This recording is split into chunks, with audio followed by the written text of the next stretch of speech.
ரமதான் மாதத்தில் அதிகமாக நாம் திக்ரு செய்வோம் என்ற தலைப்பின் கீழே 4வது ஜும்ராவை சேர்ந்த சாஜித் அல் அத்தாய் அவர்களை அழைக்கிறேன்.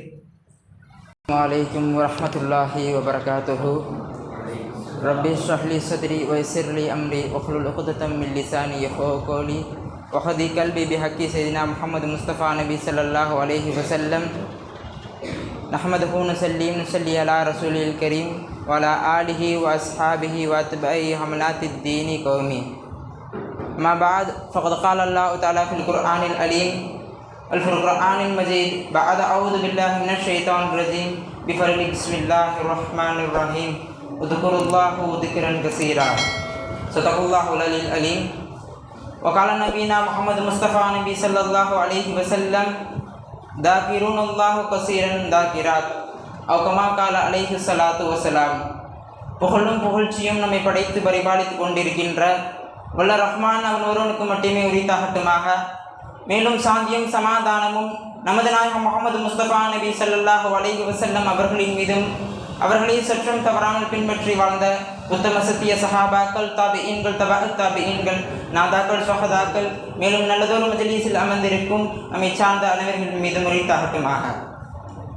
அல்லாஹ்வின் அளப்பெரும் கிருபையினால் ஷஅபான் மாதத்தில் பரக்கத் செய்து வரக்கூடிய ரமலானை அடையக்கூடிய தௌஃபீக்கை வல்ல ரஹ்மான் உங்களுக்கும் எனக்கும் தந்தரில் முடிவானாக.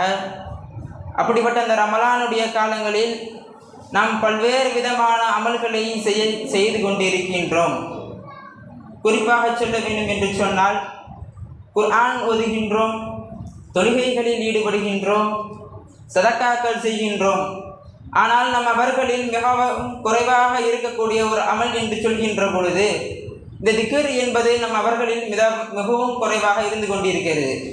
அல்லாஹ் தஆலா தன் திருமறான் குர்ஆனிலே கூறி காட்டுகின்ற பொழுது உத்குருல்லாஹு திக்ரன் கஸீரா, அல்லாஹ் மீது அதிகம் திக்ர் செய்யுங்கள் என்பதாக கூறியிருக்கின்றான். இந்த அதிகம் திக்ர் செய்வது என்பது எண்ணிக்கையில் ஒரு பக்கம் இருந்தாலும் இமாம் பெருமக்கள் சொல்லி காட்டுகின்ற பொழுது இரவாக இருந்தாலும் சரி, பகலாக இருந்தாலும் சரி, பயணத்தில் இருந்தாலும் சரி, உள்ளூரில் இருந்தாலும் சரி, நோய்வாய்ப்பட்டிருந்தாலும் சரி, உடல் சுகமாக இருந்தாலும் சரி, சத்தமாகவோ மெதுவாகவோ எல்லா நிலைகளிலும் எல்லா இடங்களிலும் அல்லாஹ்வை திக்ர் செய்ய வேண்டும். இதை தான் அதிகமாக திக்ர் செய்வது என்பதாக சொல்லி காட்டுகின்றார்கள். பொதுவாக நாம் இன்று வரைக்கும் எண்ணிக்கொண்டிருப்போம் அதிகம் திக்ர் செய்வது என்பது எண்ணிக்கையில். ஆனால் அந்த எண்ணிக்கை என்பது நாம் எளிதாக செய்துவிடலாம். ஆனால் இந்த அதிகம் திக்ர் செய்வது என்பது இமாம் பெருமக்கள் சொன்னது போல் எல்லா இடங்களிலும் எல்லா நிலைகளிலும் செய்வது என்பது மிகவும் கடினமான ஒரு விஷயம். நமது நாயகம் முஹம்மது நபி ஸல்லல்லாஹு அலைஹி வஸல்லம் அவர்கள் யௌமஇதின் துஹத்திஸு அஹ்பாரஹா, அந்த நாளில் பூமி தன் செய்திகளை அறிவிக்கும் என்பதாக சொல்லிய பிறகு சஹாபாக்களை பார்த்து கேட்டார்களாம், பூமி தன் செய்திகளை அறிவிக்கும், அது என்னவென்று உங்களுக்கு தெரியுமா என்பதாக நபி ஸல்லல்லாஹு அலைஹி வஸல்லம் அவர்கள் சஹாபாக்களை பார்த்து கேட்டார்களாம். அப்பொழுது சஹாபாக்கள் தெரியவில்லை யா ரசூலல்லாஹ் என்பதாக சொன்ன பிறகு நபி ஸல்லல்லாஹு அலைஹி வஸல்லம் அவர் கூறினார்களாம், இந்த உலகத்தில் வாழக்கூடிய ஆண் பெண் அனைவர்களும் செய்யக்கூடிய அது நற்செயலாக இருந்தாலும் சரி, தீமையாக இருந்தாலும் சரி, இந்த மனிதன் இந்த இடத்தில் இந்த செயலை செய்தான் என்பதாக மறுமையில் சாட்சி கூறுமாம். ஆகையால் நீங்கள் எல்லா இடங்களிலும் திக்ர் செய்யுங்கள், அது உங்களுக்கு சாட்சியாக அமையும் என்பதாக சொல்லியிருக்கின்றார்கள். இந்த ஹதீஸின் வாயிலாக நாம் தெரிந்து கொள்ள வேண்டிய விஷயம் என்னவென்றால், நாம் எல்லா இடங்களிலும் எல்லா நிலைகளிலும் திக்ர் செய்ய வேண்டும். இது போன்ற மஜ்லிஸ்கள் என்பது நம்மால் எல்லா இடங்களுக்கும் சென்று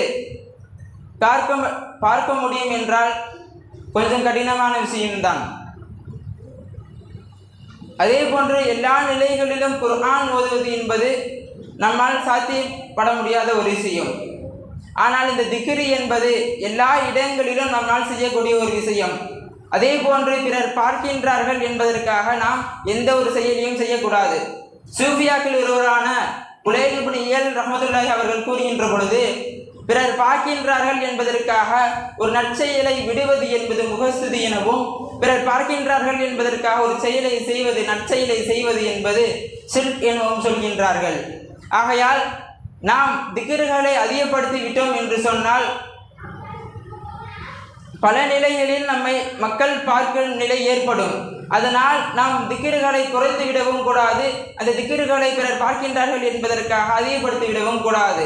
நம்முடைய செயலை நாம் மாட்டுக்கு நாம் செய்து கொண்டு இருக்க வேண்டும். திக்ரு என்பதாக சொல்கின்றீர்கள், அதை எந்த திக்ரு செய்வது என்பதாக உங்கள் மனதில் கேள்விகள் ஏற்படும். அல்லாஹ் தஆலா இந்த மனித வர்க்கத்திற்கு பல்வேறு விதமான நேமத்துகளை தந்திருக்கின்றான். குறிப்பாக சொல்ல வேண்டும் என்று சொன்னால், நம் கண் பார்வையை தந்திருக்கிறான். அது அல்லாஹ் தந்த ஒரு நியாமத். அதற்கு நாம் சுக்ர் செய்ய வேண்டும். நாம் நடக்கின்ற போது அந்த நடக்கின்ற வலிமை என்பது அல்லாஹ் தஆலா புறத்திலிருந்து வந்தது. அது அல்லாஹ் கொடுத்த நியாமத். அதற்கு நாம் சுக்ர் செய்ய வேண்டும். அதே போன்று பல்வேறு மக்கள்கள் இருந்தாலும் அல்லாஹ் தஆலா நம்மை அனைவரையும் தேர்ந்தெடுத்து இந்த மஜ்லிஸில் அமர வைத்து நம் இந்த செவி வாயிலாக கேட்க வைக்கின்றான் என்பது அல்லாஹ் கொடுத்த நியாமத். அல்ஹம்துலில்லாஹ் ஹம்தன் கஸீரன் தய்யிபன் முபாரக்கன் அலா குல்லி ஹால். இதே போன்று எல்லா இடங்களிலும் எல்லா நிலைகளிலும் நாம் திக்ர் என்பது வளமையாக செய்து கொண்டே இருக்க வேண்டும்.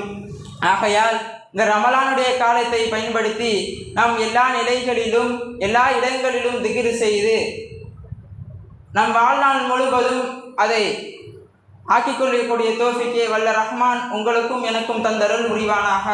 வாஹிரு தஅவானா அல்ஹம்துலில்லாஹி ரப்பில் ஆலமீன். அஸ்ஸலாமு அலைக்கும் வரஹ்மத்துல்லாஹி வபரகாத்துஹு.